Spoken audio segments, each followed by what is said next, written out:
যে ব্যক্তি সূরাতুল ইখলাস 3 বার তেলাওয়াত করবে, মহান আল্লাহ রাব্বুল আলামিন তার আমলনামায় 1 খতম কোরআন পাঠের সওয়াব দান করবেন।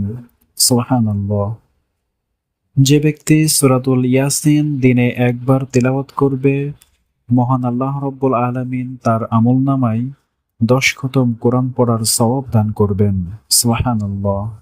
এবং সারাদিনের কাজকর্মের মধ্যে বরকত দান করবেন। সুবহানাল্লাহ। মহান আল্লাহ রাব্বুল আলামিন আমাদের সবাইকে আমল 2টি করার তৌফিক দান করুন। আমিন।